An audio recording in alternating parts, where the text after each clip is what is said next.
Le sol est une immense fabrique du vivant. C'est lui qui nous nourrit, et nous en dépendons tous. S'il enveloppe le globe d'une fine pellicule de quelques dizaines de centimètres seulement, il est le siège d'une intense activité et héberge un écosystème extrêmement riche.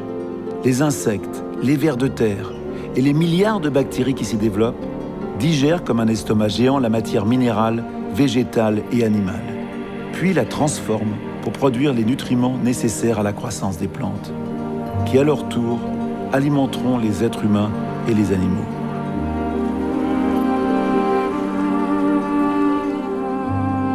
Mais l'épiderme de la Terre est fragile. Dans les milieux secs et arides, il est particulièrement vulnérable. Il faut parfois 500 ans pour que 2,5 cm de sol se forment. Mais seulement quelques années suffisent pour les détruire.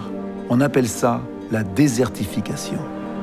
Contrairement à ce que l'on pourrait croire, la désertification n'est pas l'avancée naturelle du désert, ni le déplacement de dunes de sable.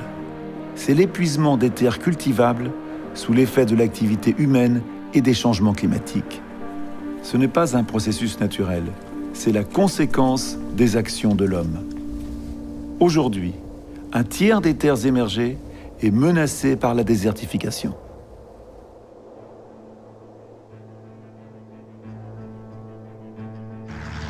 Au fil des siècles, nous avons développé une agriculture ultra productive pour nourrir des milliards de personnes. Et nous avons transformé des déserts infertiles en plaines verdoyantes. Mais cette agriculture abîme parfois les sols et peut à l'inverse transformer des plaines fertiles en déserts. Car dans les zones sèches, les terres s'accommodent difficilement de la pénurie d'eau. Les équilibres sont fragiles et les sols vulnérables.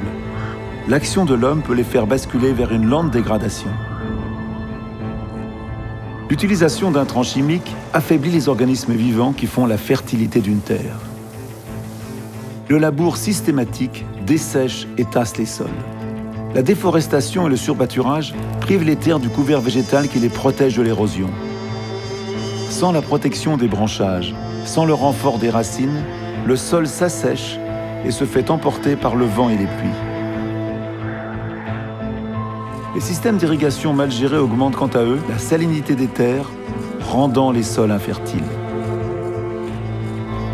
Le changement climatique, lui aussi causé par l'homme, accentue les périodes de sécheresse et aggrave tous ces problèmes. Chaque année, dans le monde, 12 millions d'hectares de terres cultivables disparaissent. C'est l'équivalent de la superficie du Bénin ou de la Bulgarie. La désertification n'affecte pas seulement l'Afrique. Elle touche les zones arides de toutes les latitudes et de tous les continents. La Chine, l'Inde, les États-Unis, l'Australie, 13 pays d'Europe dont l'Espagne. Au total, 110 pays sont touchés par la dégradation des terres.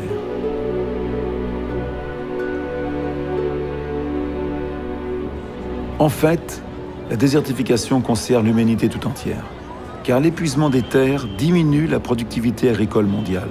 Or, avec l'augmentation de la population et de la consommation, il est chaque jour plus difficile de nourrir les milliards d'êtres humains. Chaque année, la désertification fait perdre l'équivalent de 20 millions de tonnes de céréales. Pourtant, la désertification n'est pas irréversible. Une des solutions, planter des arbres pour fixer les sols, augmenter le taux d'humidité et freiner l'érosion des vents, comme dans le nord de la Chine, où des milliards d'arbres ont été plantés pour former une autre grande muraille. L'Afrique a elle aussi commencé à bâtir sa grande muraille verte, qu'elle espère voir s'étendre sur 7000 km du Sénégal à Djibouti. À plus petite échelle, la construction de clôtures végétales autour des cultures aide également à fixer les sols. Une autre solution pour préserver les terres et diminuer l'érosion est de cultiver sans labourer. L'eau est ainsi mieux retenue. Dans le monde, déjà 95 millions d'hectares de terres cultivées sans labour offrent une récolte abondante. Les agriculteurs sont les principaux acteurs de la lutte contre la désertification. Petits paysans et gros exploitants sont au cœur de ce qu'on appelle la révolution doublement verte, qui allie les rendements de l'agriculture moderne et la préservation de l'environnement, en particulier des sols. Car une autre agriculture est possible. Elle repose sur des techniques simples, peu coûteuses, adaptées aux populations les plus démunies, On appelle ça l'agroécologie. Selon les Nations Unies, l'agroécologie permettrait de doubler la productivité agricole mondiale. Lutter efficacement contre la désertification, c'est préserver les sols et nourrir la planète.